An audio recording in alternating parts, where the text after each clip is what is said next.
You all should have gotten and read over the expectations in the rubric. I'll give a second in a minute to see if you have any like specific questions on it. But you kind of see the layout in there. I may jump around a little bit, especially on the code deep dive to like poke some questions in it. But at least to start, like if you need to, and if you have something a little bit more planned out, then for like the presentation, the user centric piece, then go ahead and run with that. Um, Give me about, so after we go through this, give me about an hour to, I think it says 24 hours, but give me about an hour, 2 hours to get my final notes done. And then, I'll send those back to you all and figure it, we'll figure that out. I already told you that I did the code review, so I've looked at all of the code beforehand and like ran the test and all of that stuff. So I should be good from that side. I'm generally pretty familiar with it. And then we do have a guest. I guess it's an intro for guests, right? Chase is here. Ideally, guests, no talking, at least until we get to some of the later. There's going to be a section on like reflection where you can go through some stuff, but um, you may see me taking some notes. Ooh, who's that?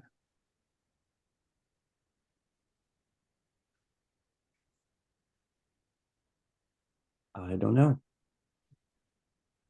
Hello. Who just? Where Hi, Vern, it's me. Sorry for the name. It's my son's name. Oh, I okay. Yeah, Wait, who is? It's me. Give me a Neha, name.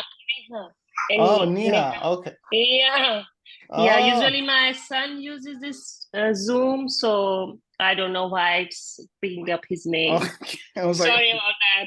no, it's okay as long as we know who you are. I was like, I guess I I'm trying to think for a second there. I was like, does it really?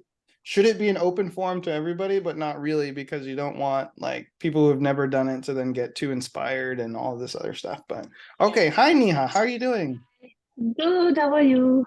Long Okay, time no see. yeah, we can't go Okay. so long in chatting, but all right, that's it. We'll kind of get back on track, and then I'm gonna, for we were just talking about guests, so all the guests stay muted. You're here to, watch and go through their, take in their presentation, as they're going through. Um, Before we kind of get rolling for you all, any questions from Tom and Nihi? um, I I don't know. I think we have We're a just flow, ready. and if it works, it works. Um, so let me see. All right. Well, the floor is yours. Go ahead and take it away. All right. So let me get ready here on my end so I can share my screen.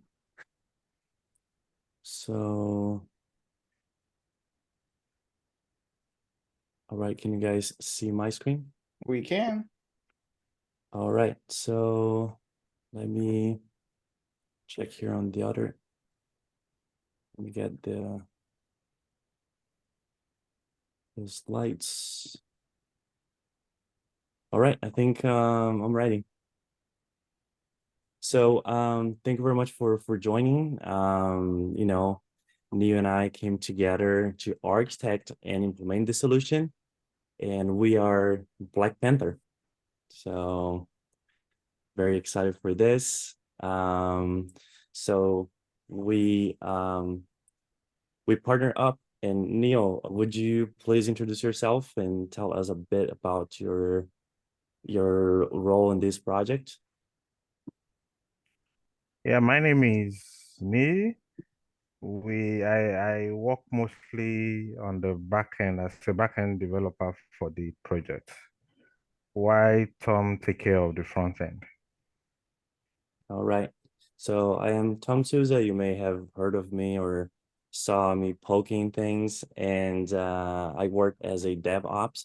That's something new to me. I never did such a type of work, and I did front end as well. So moving forward, so the problem we'd like to address today is regarding to solve a new old issue which is how to track multiple applications. And I would add more to it in a busy world with multiple tools available.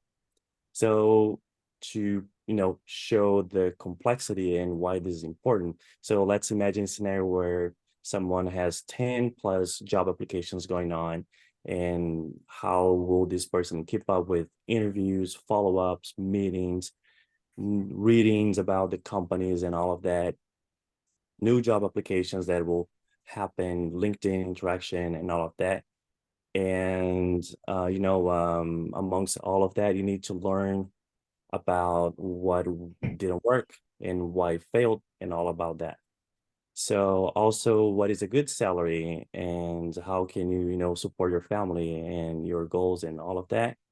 And how to address if the company wants to pay you less and negotiate, like we were talking about earlier.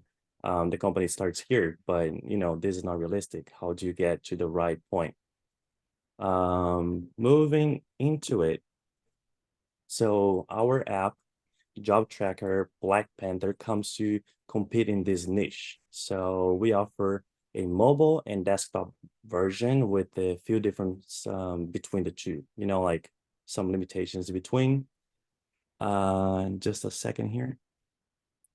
Yeah, so we have streamlined interview management, schedule meetings and follow-ups, estimate paycheck per application, and also on the computer, we can view your interviews per stage on Kanban, and you can email recruiters using the built-in integration we have.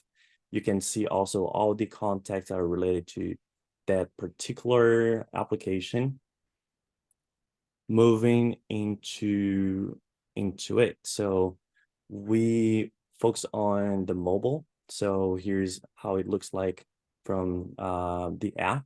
So you can manage all of that from a mobile app that is available on iPhone and Android. From that mobile app, you can create new job applications, you can edit them, you can delete as well. So as you can see there, you can see that you have all these job applications, and they have different statuses. So every status will have a meaning. So you can keep track all of that. And when you change the status, that will give you a set of instructions what you should do next. And that will become a task in this app that you can check that and see and read the instructions on what it is. You can also edit it to for a specific company. And yeah, so now talking more specific about this mobile app,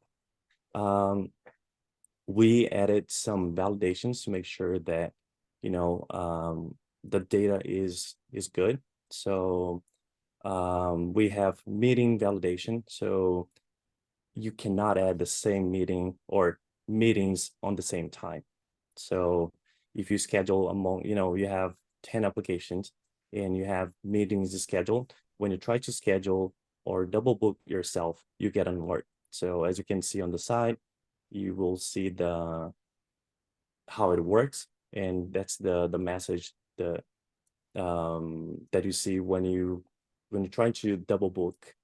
Also, we have a follow-up scheduling, and we have a built-in solution for that your follow-up will not be able to be scheduled before the date of application, because you cannot follow up with someone in the past or before you apply for the job. All right, so next one, this feature is called Take Home Calculator. The main purpose of it is to assist on calculating your future salary.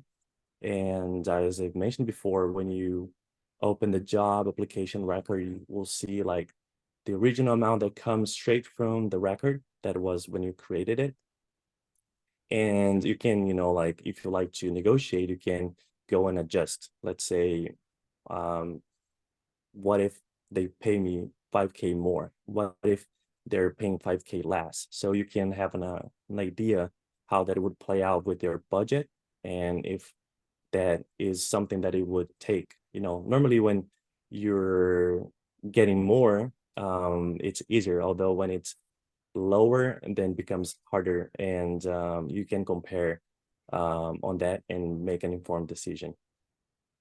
Also, next, moving into this in the features, we will show more on the computer side, so the browser.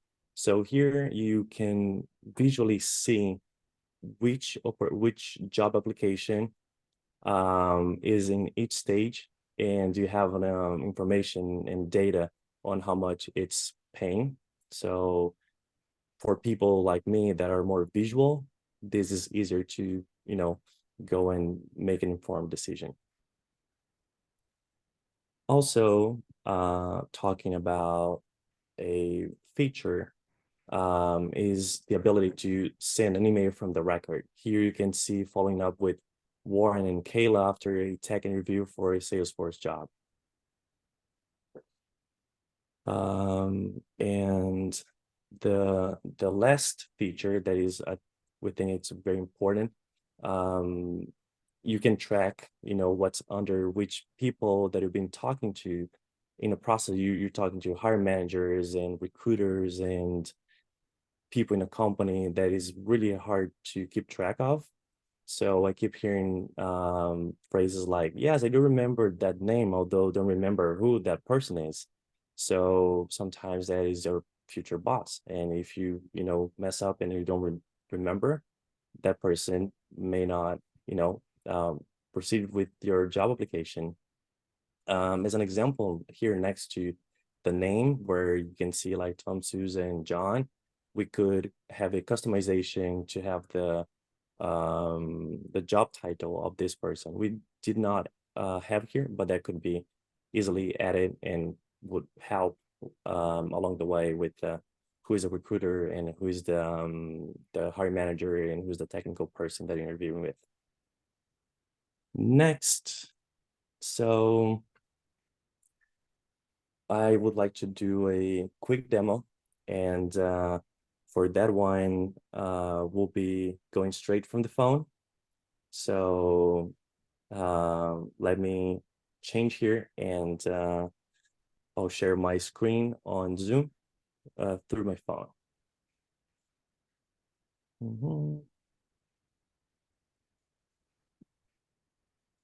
All right, so let me stop sharing here, and I'll go ahead and share.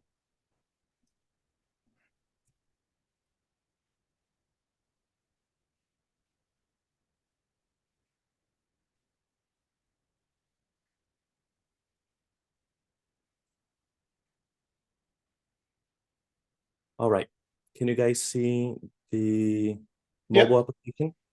It's looking good. All right.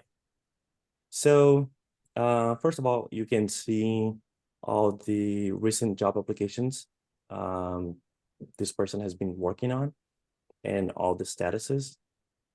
And also here you can create a new job application. So for this one, we're gonna do Salesforce, and the position that we're gonna do will be Salesforce developer. And for the sake of simplicity, we're gonna have 100K.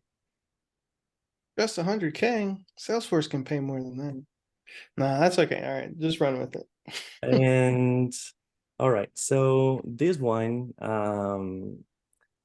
we'll do saved. So in the, let's say, the primary contact, and for the sake of the demo, let's choose this person. And location, this will be on site. And the description of this job title that we got from the website is create stuff. You may guess the second part. Break stuff, right? And the application date, it's today. And the follow-up will be next week. So as a reminder, here is where I was saying that you cannot follow up before the application date. So here is just the link that you found, the job.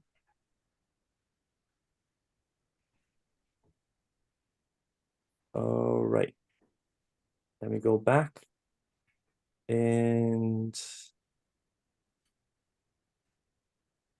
job, and then the email.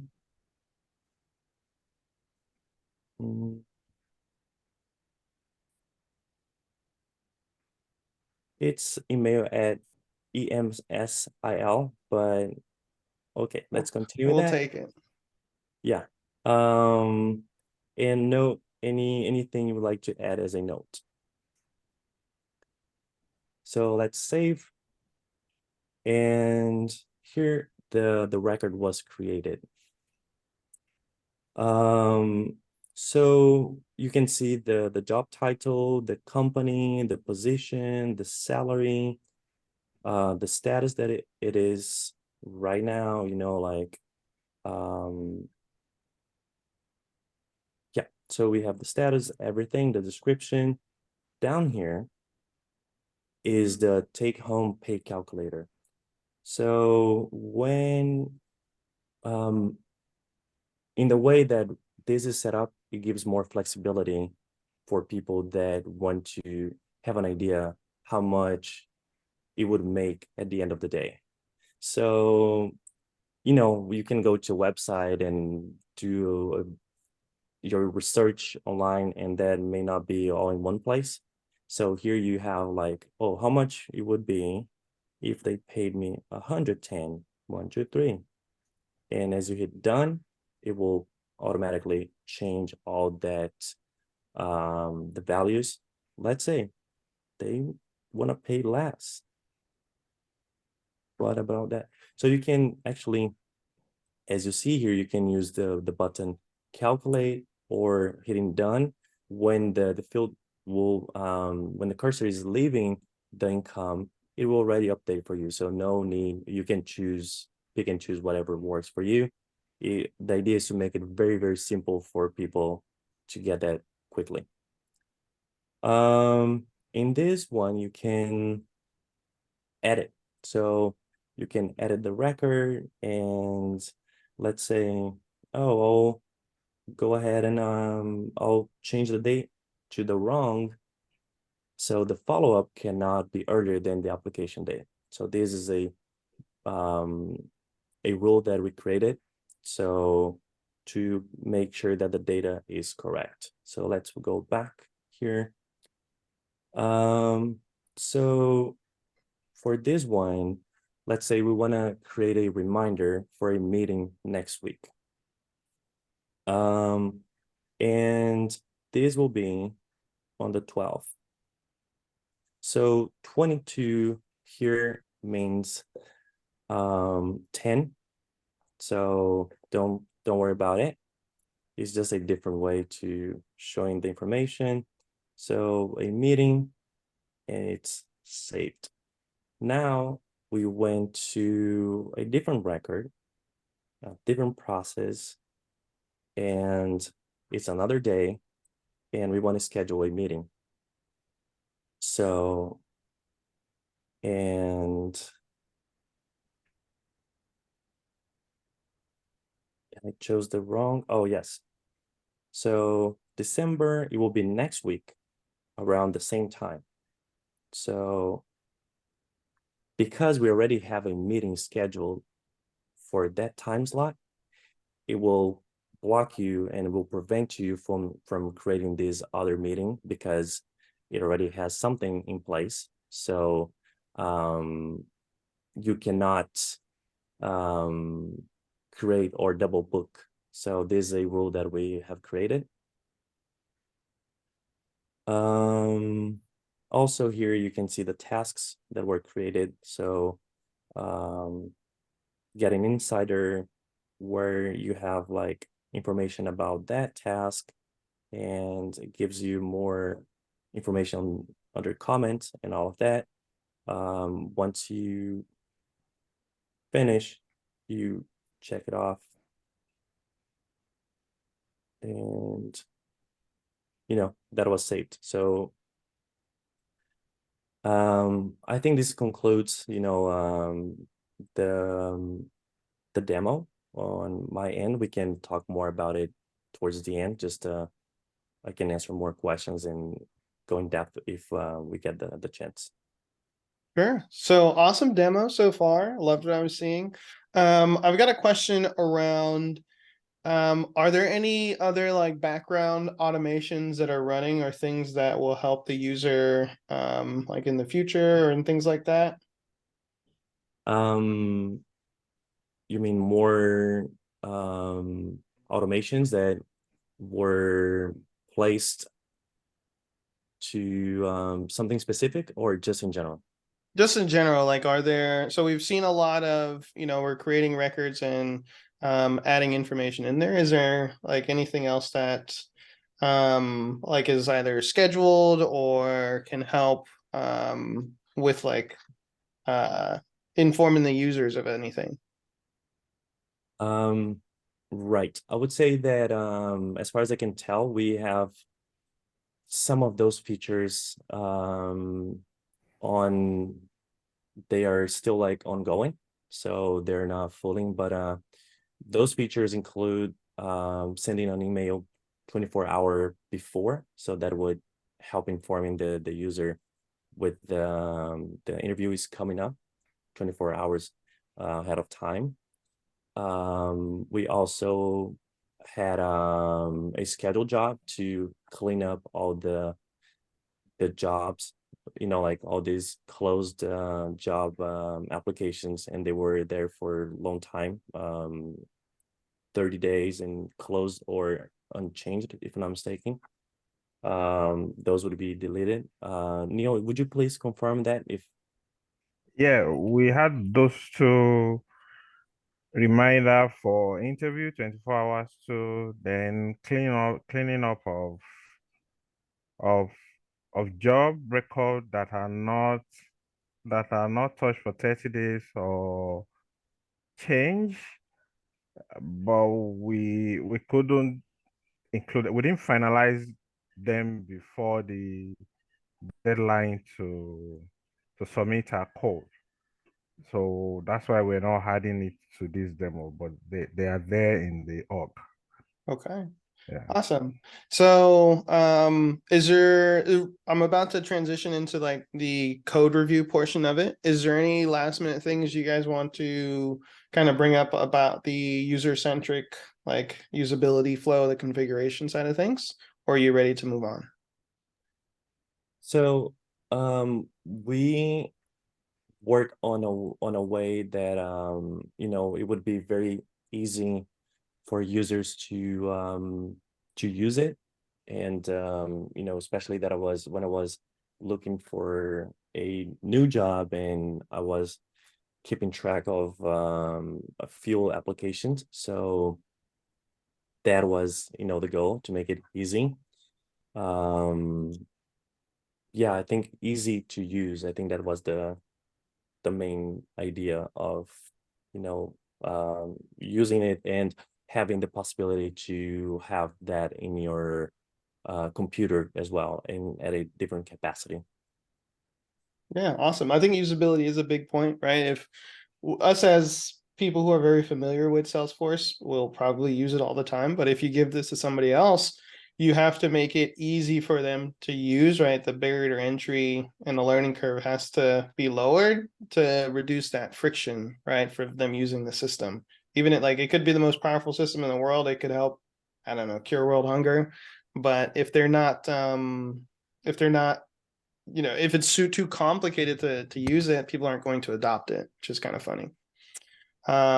Okay, let's jump into the code review, the tech deep dive. We don't have to go from like a user centric, like you can talk to me like it's like I understand the code, I know what's going on. So looks like you all have something a little bit prepared here. So let's see it, and then I'm definitely going to be poking some holes, asking some questions as we go through this part.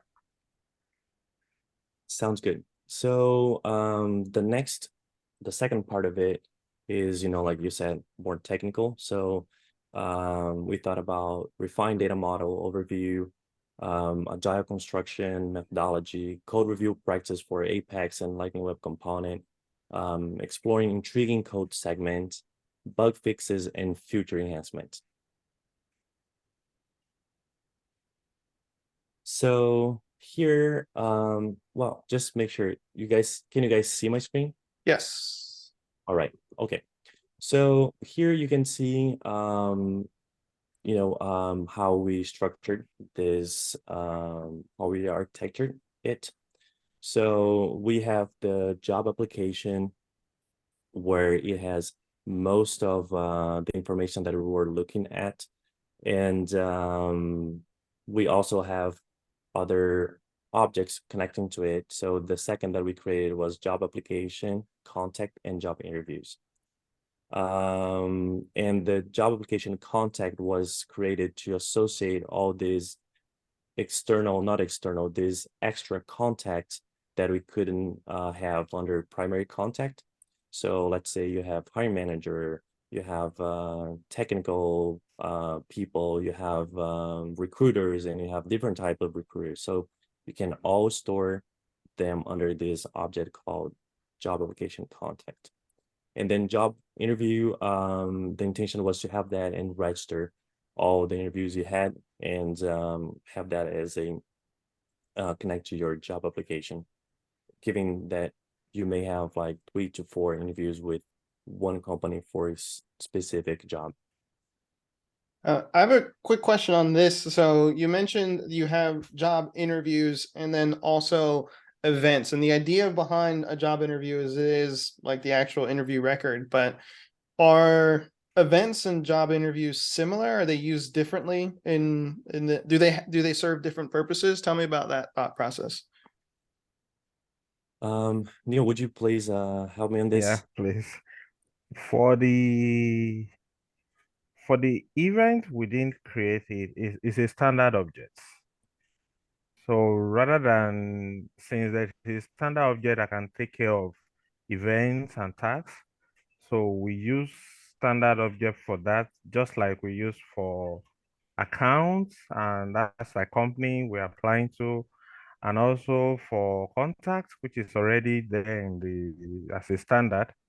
So that's the idea between that. Instead of overloading one object with all those details.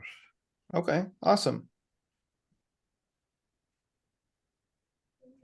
All right. So further questions on this one? Nope, I think we're good. All right. So coming next, it's talking more about the tools we have used to manage our project. So we use the Jira, which is we use the free version of it. So where we reported all, we inputted all the information and we created them as stories, and we used the best practices to write them.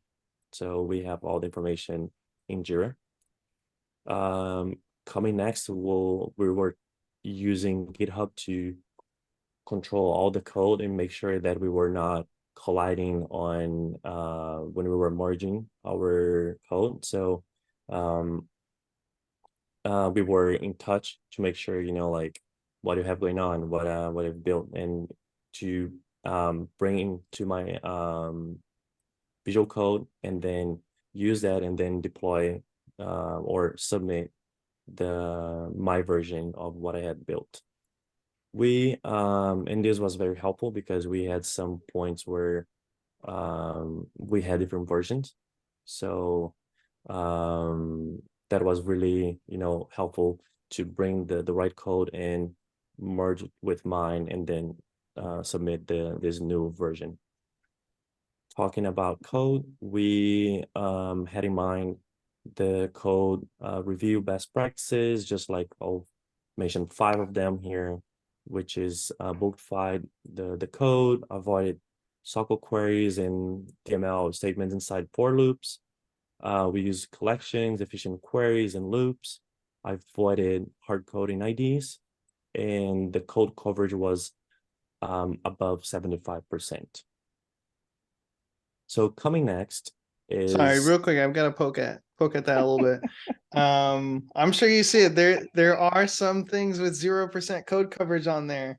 Do you mind? Can you talk about that a little bit? Yes, yes.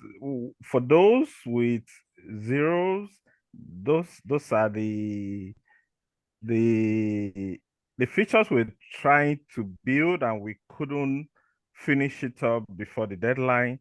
So for us, it was just like, okay, since we're not showcasing this, maybe the next phase when we perfect it and it is working, it is after that we can now start writing the test unit for them. So that's Okay. why they are 0, because they're not perfect yet. So we don't want to write test unit for them because they're not working yet. All right. Makes sense. That's all the questions I have on that. Mhm. So now is the point where we'll be talking more about the code. And so on this side, I would like to start with the Lightning Web component that we've built, the take-home pay. So let me go ahead here and bring the code. All right. Do you guys want to do in a specific way, or So you don't need to go through every line. You can talk through some like interesting pieces, some things that you maybe thought were hard, some things that you're very proud of. And then, if I see anything that I want to touch on a little bit more, I'll definitely talk about it.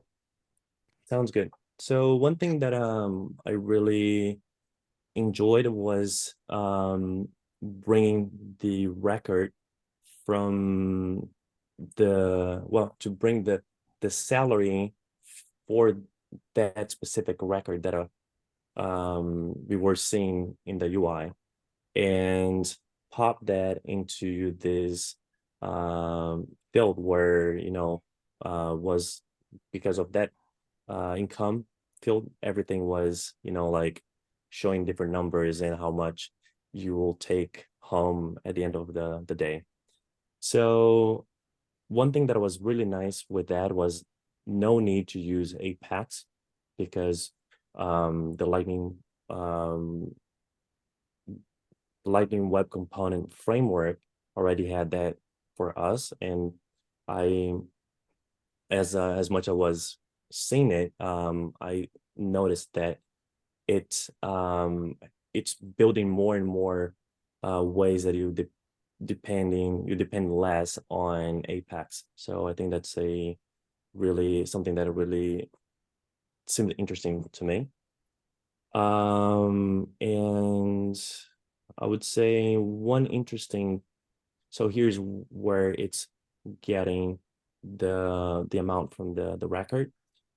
One thing that I would say that was interesting, and when we were getting negative results. So this line here is where we were we were not doing the right calculation, and then we were getting negative. So we've added this specific validation to make sure that nothing would be negative. Also, on the income, you have like the brackets, and it doesn't mean that every single penny will be taken away. So learning about what is the minimum and from which point the government starts taking the money and seeing and coding that was really nice. What else? And like especially returning negative value. So because one value returned that is not correct, it will change everything that is using that variable. And I would say that something that I enjoyed was every time that you leave the, I can even go back. Let me see if I can.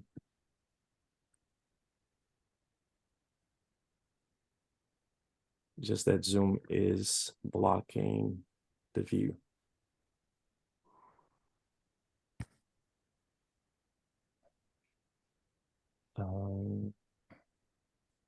Yeah, I just don't see it here. But one thing that was really interesting as well was to use these events where you leave the field and then you can see the calculation being ran without the need to hit like calculate. So you could choose hit calculate or not, and it would be updated as like most of the websites they do these days. Mhm. Um Are there also any? Oh, sorry. Go ahead. yeah, I was going to talk about the next part here that it was interesting to me, lightning input. I don't know if you have questions on that side. We can.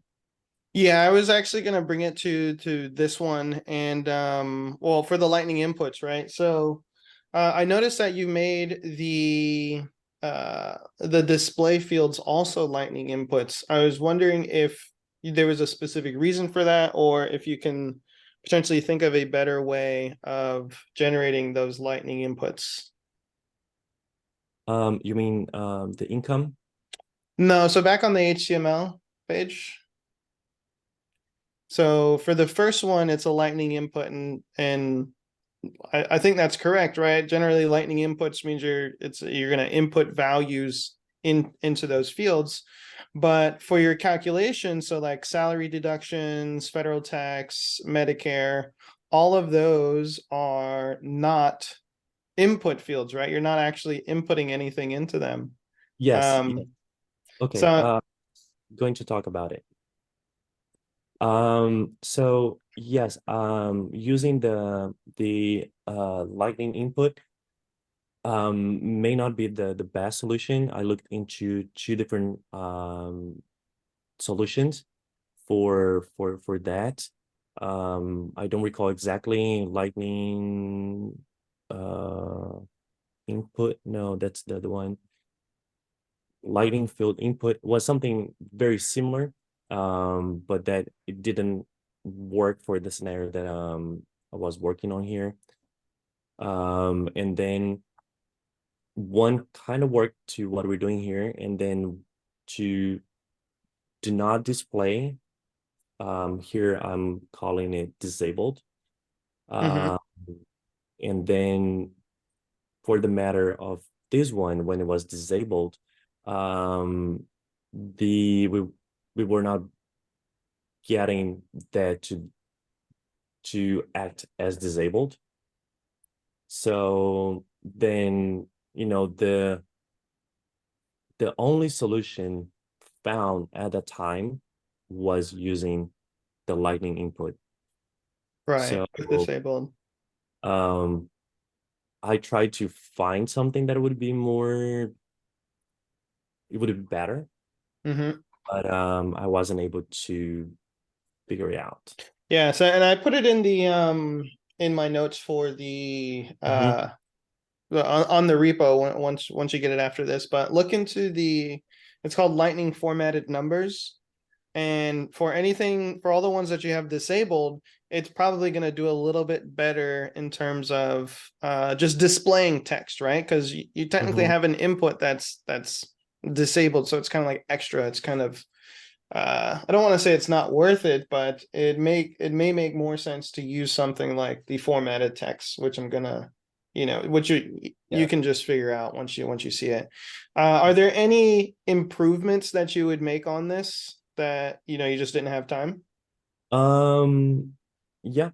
Um, we do have slides for that with at the end. Okay, That we can talk about it. sure. All right, let's go to the next one then.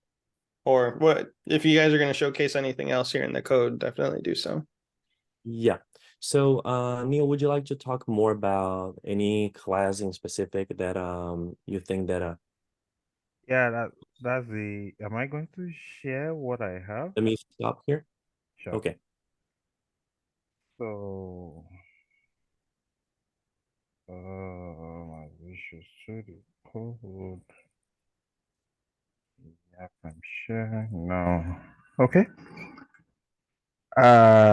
For our Apex code, we structure it out in such a way that we have a trigger and we try as much as possible to make it logicless. And that means that we have an handler where we put most of the logic, then the service itself where we have where the logic actually happens. For this is just one of it, which is the job application service, which is the main thing. Then we try to use EPAS method as much as possible so that the code can be readable. Then what else do I have down here? Yes, that's that on that.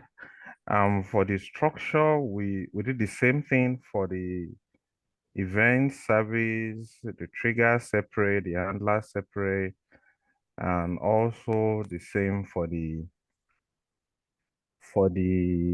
asynchronous. This asynchronous part, we didn't actually implement it in this phase. In the next phase, we can do that. Then, yes, that's that on for But the structure of a code, yes. I have a question for the tasks, and when they run. So, do you know of any errors right now when the tasks get generated inside of the job application service? Yes, we discover one later on when we're testing where if the job status is saved and you move it on to the next stage, if you go back to that save, it's going to create another task, which Mhm. shouldn't be. But for now, we just like, okay, maybe when we can improve on that in the next phase. So just you have pointed out the one that I wanted to bring up. Okay. So just thinking about it, just like brainstorming as we're going through it, what would you do to potentially solve this error, right? How would you solve that?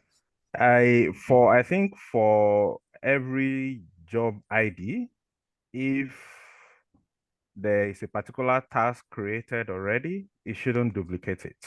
Mm-hmm. So we discussed that. We're thinking of, okay, maybe we won't duplicate that, but I think we can do it at code level, Mm-hmm. where before a task is created, it will check maybe the tax, it will check the job ID, and at the same time check maybe the subject of the task. Now, okay, if there is a subject like that on that job ID, then it shouldn't duplicate it. Okay. And I think you're correct, and that's probably one of the best ways to check it is based on the subject. What would you need to worry about when or how would you get the existing tasks already, right? Because we know they kind of exist. How or where would you get those? It's very vague and open-ended question on purpose. Oh. So let's say we're kind of doing it in the code here a little bit, right? Okay. Where Okay. what kind of give me a rough idea of where you would get those existing task values. Can I jump in Okay, yeah, go ahead. You're a team. Work as a team. Okay. So initially I would check the user that is working on that, which user is in the context of this change, and then for that user check if there is a task on that status, or like with that subject, and make sure that it's not what is checked, it's still active, and then I would consider duplicate.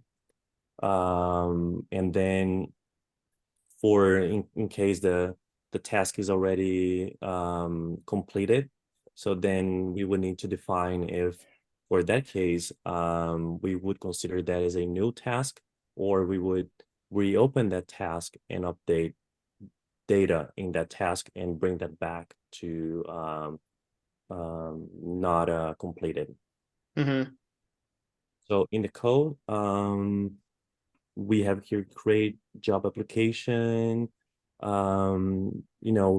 would be something we would need to query the task for that user, and then compare to the stage that we're updating.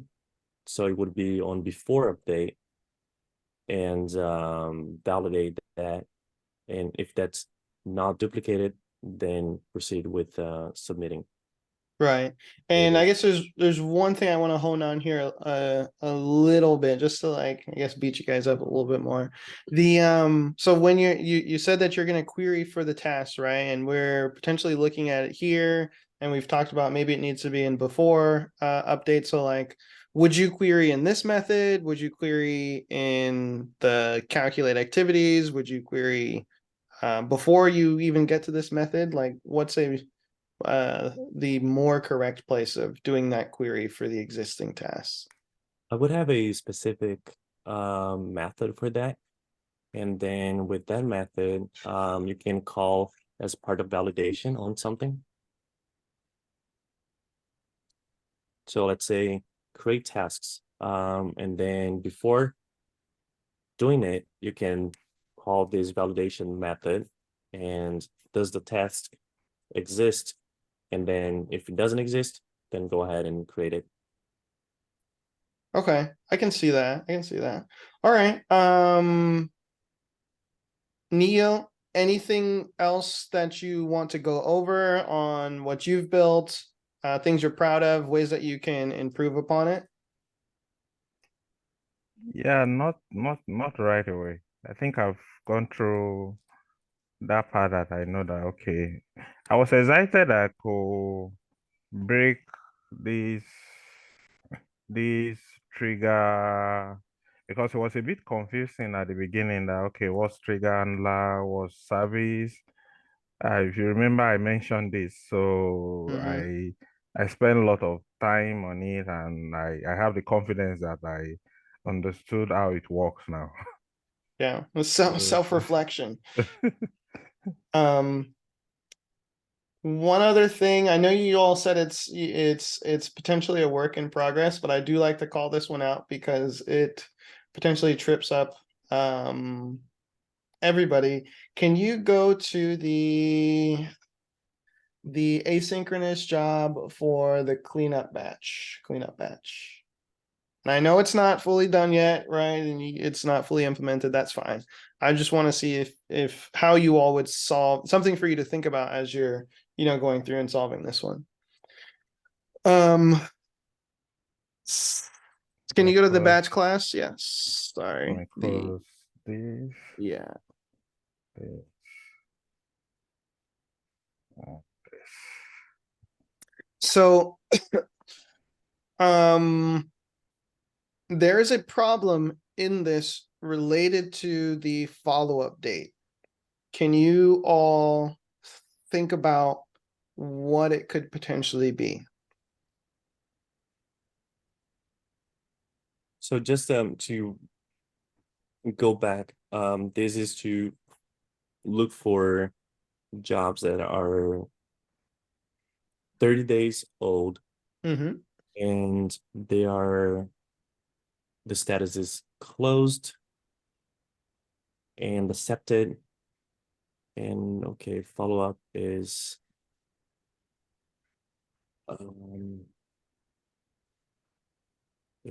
greater. Okay, so it's Basically in the past, right? It's the yeah. negative 30 days, so 30 days Uh-huh. ago.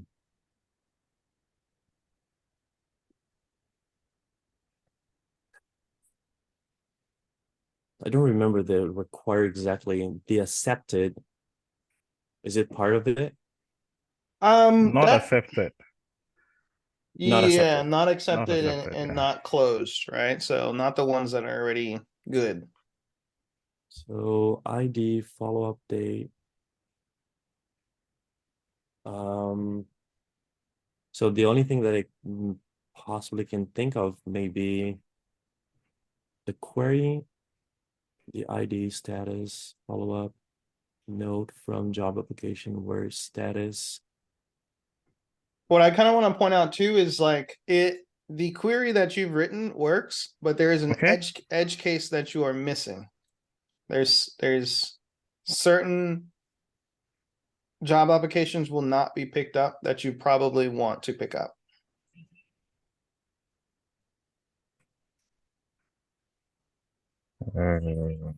Closed. Mm, I don't remember. Yeah, can identify that. So let's say we've created a few let's say we have the integration dump Records. in a bunch of records, right? So there's 50 million of them, and it's 30 days past, and we've only updated the follow-up date for like 3 of them that we actually care about. What's going to happen to the other ones, or will the other ones get picked up? Okay, so in the scenario where we're bringing job applications from Drupal, and then we're importing that data in our Yeah. is that the case? Sure. Or let's say you do a data load and we load in 100 job applications, right? Um, In 30 days, will all those job applications be picked up? If the status is not closed, it should be picked up. Mm, Because the So- status here has to be, okay, not equal to close. mhm. Okay, And the follow-up date. not accepted. so the follow-up update will not be filled out because most likely we just brought it in and we didn't do any other type of change on that. So Right. the follow-up date maybe no. Yeah. Follow-up date would be null. So what do you do? Right? Does that make sense? Okay, okay, Right? okay.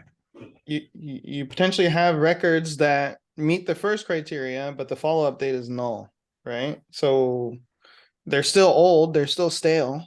What do you how do you pick those up? How do you find those?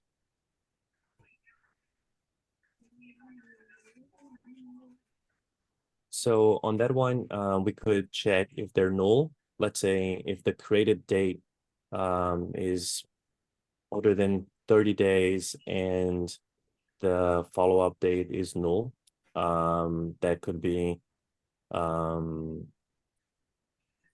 added to being deleted, or you can maybe generate a report and send to the user asking about or informing like these jobs are these job applications have been ported, in 30 days ago, or within the time frame, and there's no follow-up date, and just like a report or something that they could check and then run another data load or put in place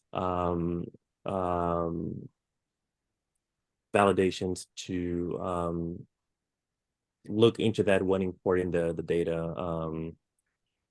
Yeah, like Something requiring the required. follow-up date.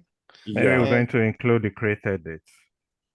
Right. Yeah. So I want to Created make dates will come sure, both of you are on the same page with that, right? in. It's Yeah, the follow-up date could be null. So you have to use some other criteria yeah, we can to include check created dates. for like the created date, something like that. Yeah. Okay. I think that sounds good. I think you all are on the same page with that one, so that's awesome. And yeah, like that kind of thing. It wasn't explicitly stated in the like directions or anything like that, but it's like that polish that goes on to things, right? Because when you create something like this, it could have potentially like this could have been in the org for like a year, 2 years, and you're accumulating these records and nobody's like noticing, right? That happens very often in maybe not for a year, 2 years, like months go by and you don't really know extra records are just being left behind. Cool. Okay. I think that's it, at least for the code portions that I wanted to poke at. Is there anything else you guys want to talk through with this as you're going through? We have a session on we have enhancements and bug fix. Okay, let's see it. Let me stop sharing. So let me see here if I can bring. All right. So let me go ahead and share my screen. Let me see if I, okay. All right, so, we were talking about UI and how to make data consistent and all of that. So one element that we, just a second, okay, I can.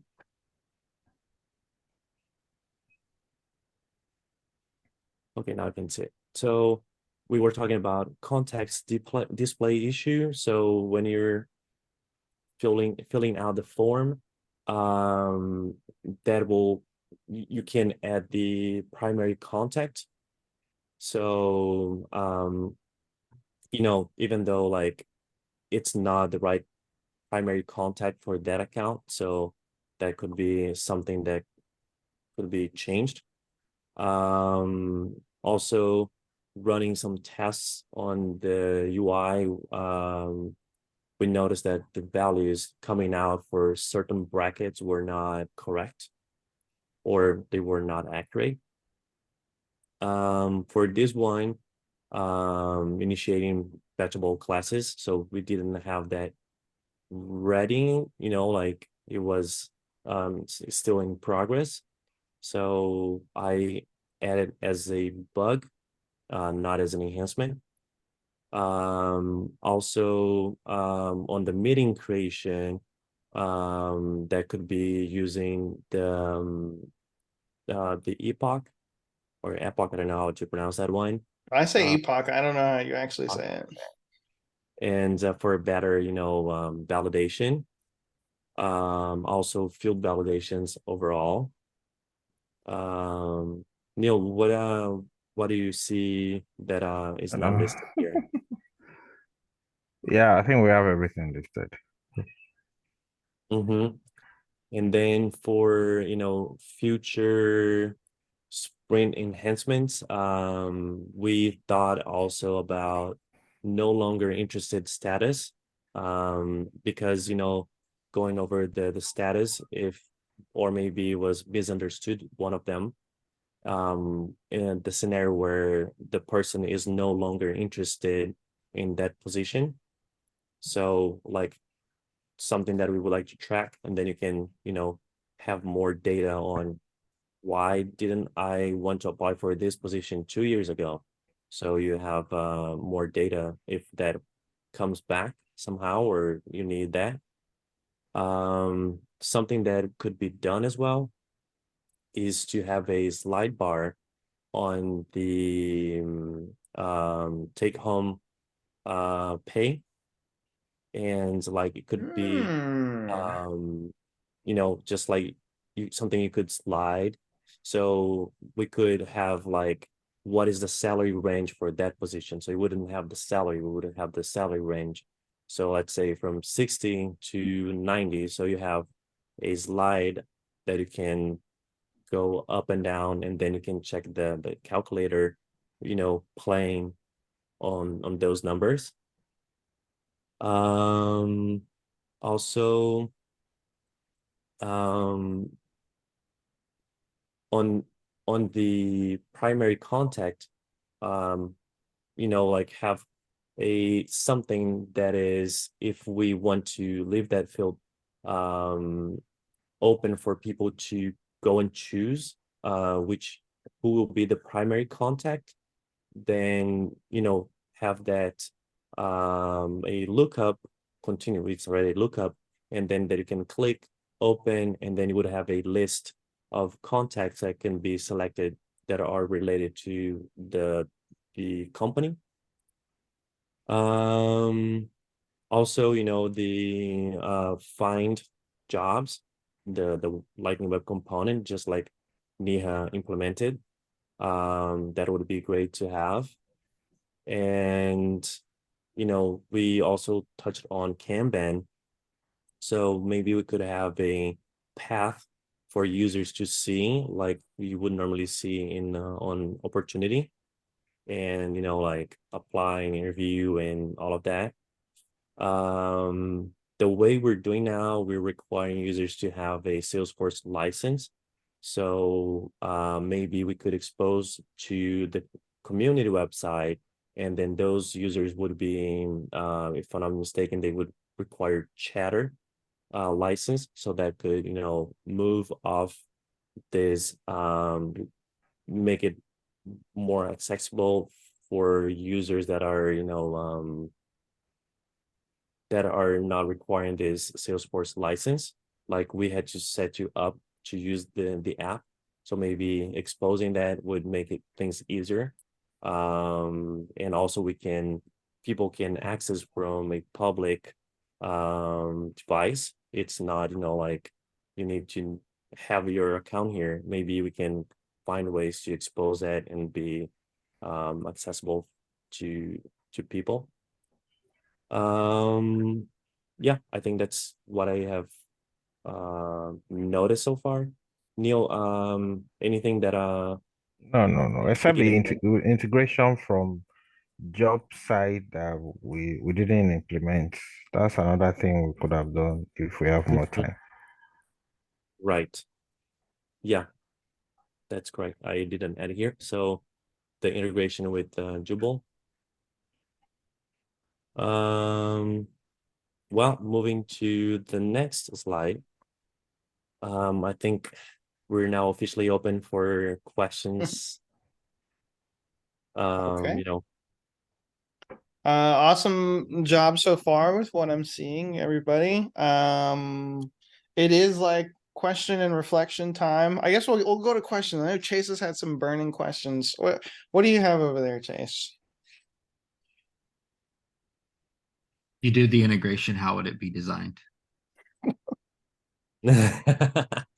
is it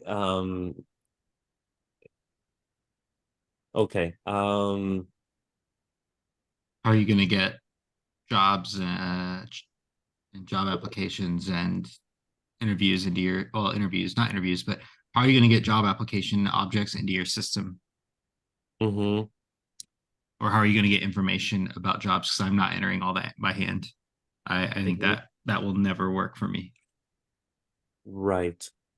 So I have an idea.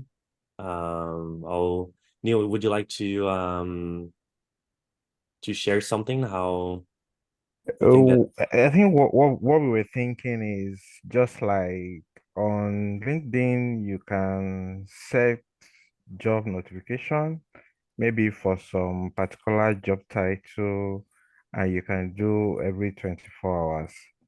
So that kind of thing, if we're able to sync a new job that is coming up based on title and time when it was published, so that it can automatically come into the system.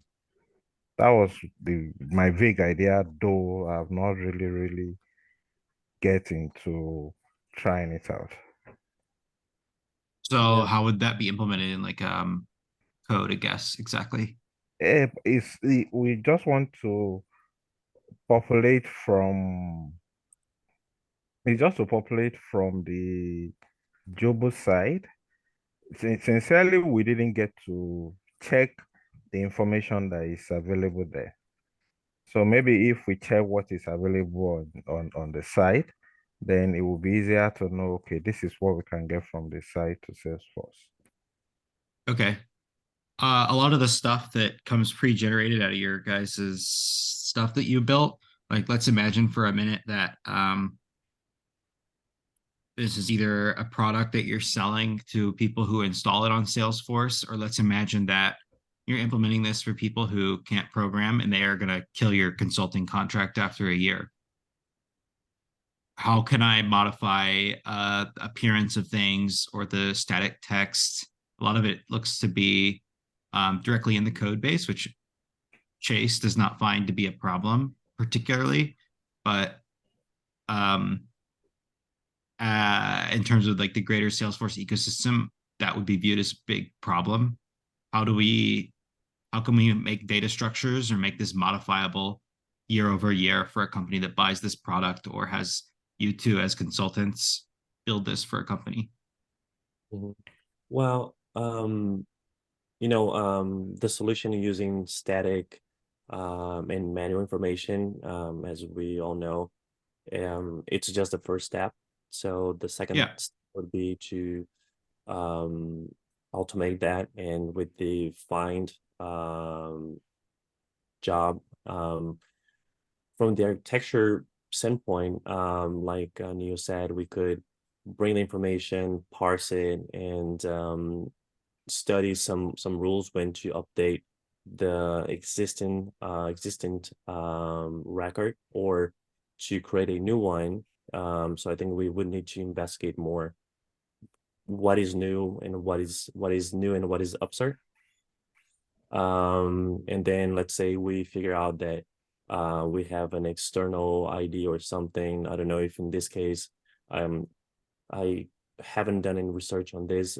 If we could use any external ID or something to identify, so find some common ground to figure that out.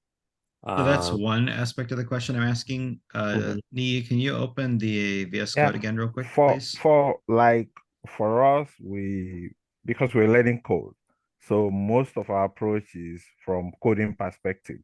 Yeah. I know there are some simple things that we could do with in a declarative way, What are but some of because those things? like I think for events, I think for email, so Mhm. many things we could done declaratively, but because we want to learn as much code as possible, so we're just throwing code at everything. In particular, the tasks are coming with like preset like copy of text. What would you choose to make that modifiable if someone were to purchase your solution as a product? Yes, exactly. Like that, I remember Tom raised it that we have a lot of static stuff there. So for end user, they may want to change that contents and all of that. So we could bring in what will I say now? We could make it accessible so that end user can change all those values.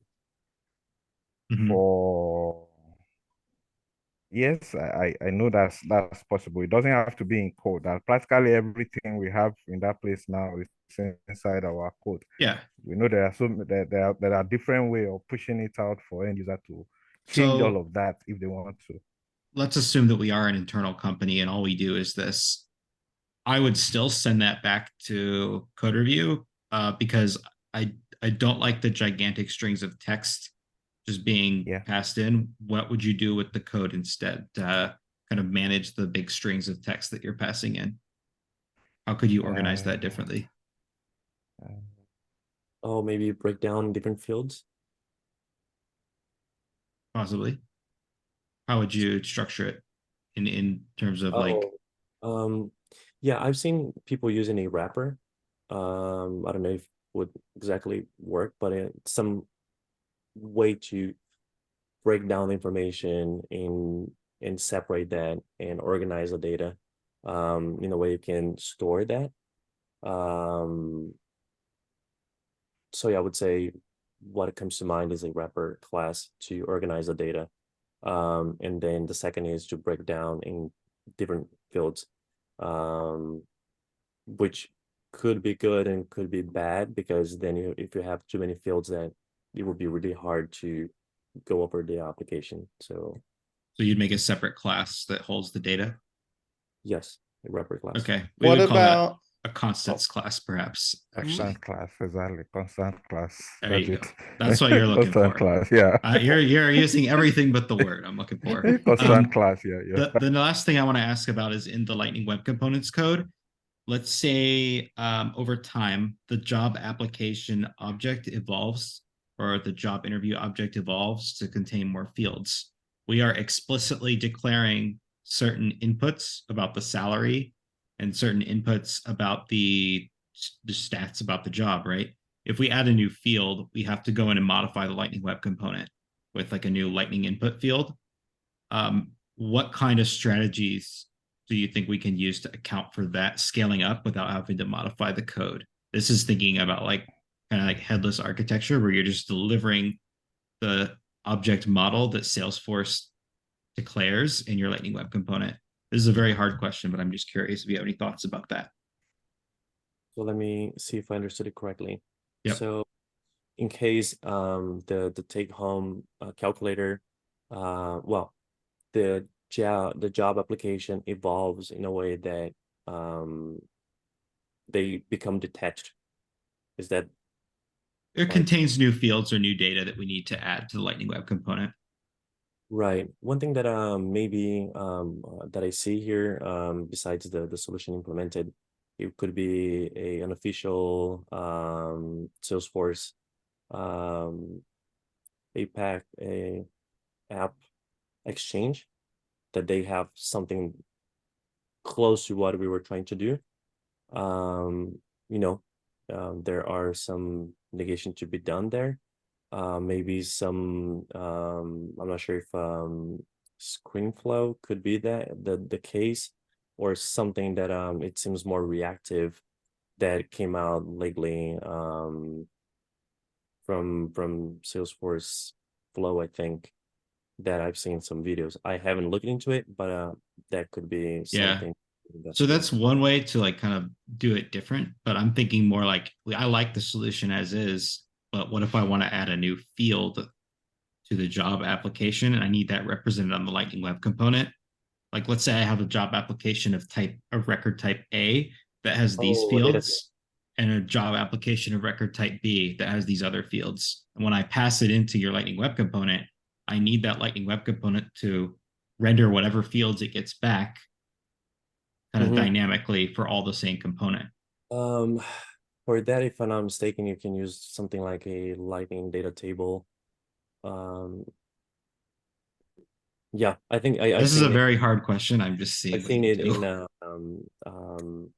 Visual Force, and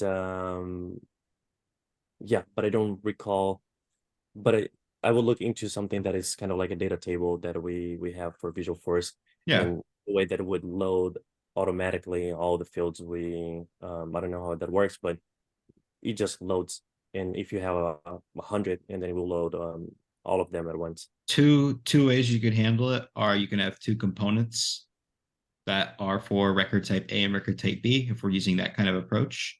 One is for job applications that are A type, and one is for job applications that are B type. And we identify which component to call dynamically.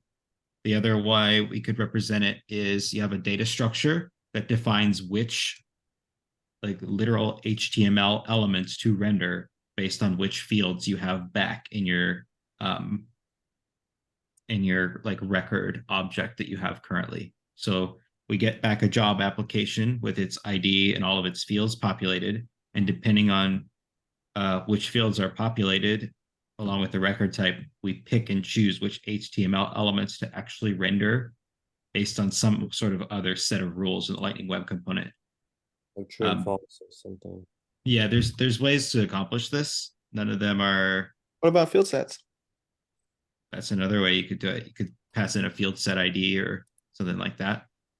And for field sets, if you all don't know, it's like something in the setup where you can basically just define like they're on the actual object itself, and you can say, okay, I want to like hold on to these 3 fields, and then you can access that in your Lightning Web component. Yeah, field sets are criminally underused, actually. I probably even underuse them. But yeah, if you defined a field set, you could have that field set always be imported into your LWC. And then you can render based on the field set that you have loaded a certain number of lightning input fields. And then when you pull in your record, you'll always have the right lightning inputs kind of rendered. Do you So need to select all the fields that will be part of this field set? you would, You but would have to, yeah. you can coordinate that with the field set as well. So you can get field set A for calculation, field set B for Mm-hmm. whatever else you're doing. I don't think I have any other major comments. I'm disappointed no integration because integration is killer. And then I would be really curious to see how that would get done. But it's all good. Everything's very clean. So I guess Beautiful that'll job. lead us into our kind of summaries and reflections sections. Thank you for that summary and reflection, Chase. Yes, from the both of you, any like final thoughts? How did you like the project? It sounds like you could have used some more time, but everybody wants more time. So I'm curious from both of you, any just thoughts about going through this? Did you like it? What didn't you like? That kind of stuff. You Yeah, oh, start. it kind of looks simple at the beginning, but I remember I wasn't really ginger to start. But when we get into it and we're like, oh, this is a lot of work. I remember I keep saying, oh, this is a lot of work. This is a lot of work. It was fun. I'm sure I'm still going to take my time to see how I can implement it all over again. That's that's that's my submission. Tom? So for me, I think to me, what I would have done differently is the first of all communication. I think in the beginning, when we separate the tasks, pretty much everything, the heavy load ended with Neil, and then I became blocked by that. Well, and even before that, when we were setting up Jira, that was quite time consuming to like have all of that and write a story, and like ChatGPT came handy when we Mm-hmm. figured out we could use that. So that's one lesson, how to ask ChatGPT to Right, user form that. stories. Yeah. Mm-hmm. And okay, that one, the GitHub, how to work with another person, and then third was the communication, where like he um he was with most of the load, and I didn't do a good job on kind of like helping him, so I would have changed that and Oh. be more meeting more um like maybe daily, and then to the point that we were able to work on have all of that together, and have the metadata, because it took me a long time to figure out the metadata, and then I shared with what I had learned with him. So I think that part was quite challenging for me to like get my sandbox to work with based on his, and yeah, so on that, I think, yeah, and I think that like to me the main thing is that thank you very much, Neil, for all your time, and you were very brave. You had a lot going on, and you were still able to get like most of what we had agreed initially. You were able to get it through the finish line. So yeah, thank you. I think we've learned working together, how to work together over time. Awesome. Nihal, I don't know if I see the smile on your face. I don't know if you're gonna say anything else with that. Yeah, So we yeah, I have to thank taught me a lot too.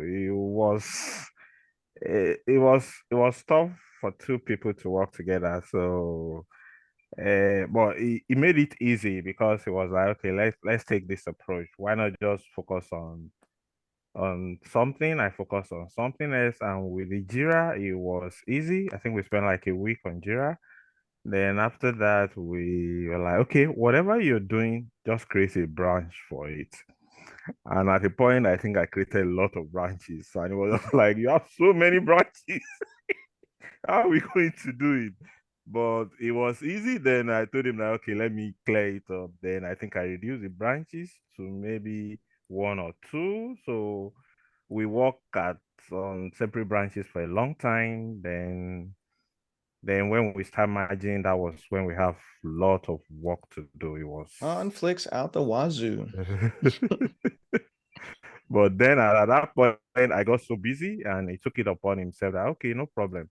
Let me work on merging all of these things. And for like, I think for the last 2 weeks, I doubt if I've done anything on the project. But he just took it upon himself that, okay, we're going to get it to the finish line. So I have to thank him a lot for us, for him, and for that we're able to take it this far. Thank guy. Thank you. For me, also like when Warren asked me if I want to work with another person, I was a little bit hesitant, and when we started talking about it, it was just like, okay, at the end of the day, we need to work with people. So my goal is to work with him no matter what. So my goal is not to deliver anything, it's just to work with another person and, work together. I will not, I don't want to, like we were gonna walk as one. So that was the main objective Yeah. for me. I think it's really important to do the capstone project with somebody. There are people that like to do it by themselves, and that's fine. But you do get something special from working with somebody else, having to deal with those different types of challenges, not just with the code, but with the DevOps side and merging and just like coming together and working as a team, because very often you won't just be alone. Like, gone are the days of a dev just working in a closet and not, just spitting out work when they open the door and they shove work out, and that's it. So you definitely have to learn how to collaborate more and more together. From my side, I think, you all did a great job with the presentation. I'm still reviewing the code, but that should be out soon. And I do like that you all, work together and got this done. I think it was very, it's good to see what, with all the things that ended up going on, you got through and delivered a usable product at the end of the day. So I think that's it for me. Give me, an hour or two. I don't have anything going on now at 9 o'clock my time. So I will write up the doc and get you whatever score you get. You may have to redo the whole thing, or you may pass. Who knows? Who knows? If it was Chase, you guys wouldn't pass for sure. But with me, you might get a couple extra points. You might get a couple extra points. We'll see though. We'll see. I'm pretty upset about the integration. I don't know. It's not a requirement, Chase. I It's not know, a but it's I'm not upset. a requirement. I don't know. It just might color my grading. I actually did, and then so this is the end, right? So if anybody's got to go, and thanks for our guests. I don't know if our guests want to say anything who are down there. I'm putting y'all on the spot. Hillary. Hillary's like asleep. Oh, right hi. No, I'm No, here. she's awake. Sorry. Hi. Sorry, I wasn't Hey. prepared to say hello. It's okay. No, it looks awesome. I was telling Chase, I'm so curious to see other people's process and their code and stuff. And it was really great. The presentation was great. The slides were super cool. And I like even when the questions got tough, it was that's in the next phase. That's, there was still an answer, even if it was we didn't do that part, but you don't come out and say it's really good. It was a really professional presentation and good answers. Hi, Jen. So yeah, it was awesome. So thank you so much for letting us join, because like I said, it was super fun to see your project. Thank you. Ben, do you have any words? I always do. I am so glad we got to watch because it is really cool. It actually it's hard to do these presentations. Chase is a bit scary sometimes. He's pretty upfront. Just I- sometimes, right? Like, Yeah. If you know but- me, I'm not that bad. But like when I put on my like it's time to go hat, you have to be ready for some pressure. But you're right. I appreciate that. It's good. It's good because we need the hard questions to make us think. We're going to face those one day. So I think you guys did a great job. You gave me some really good ideas. Now I want to go make a slider on my Lightning Web component just after listening to this. So nice job, guys. Thanks. Cool. Well, all right. I think that is it. I feel like there's something else that I was supposed to talk about, but I'm gonna end the recording and we can go our merry ways. Mhm.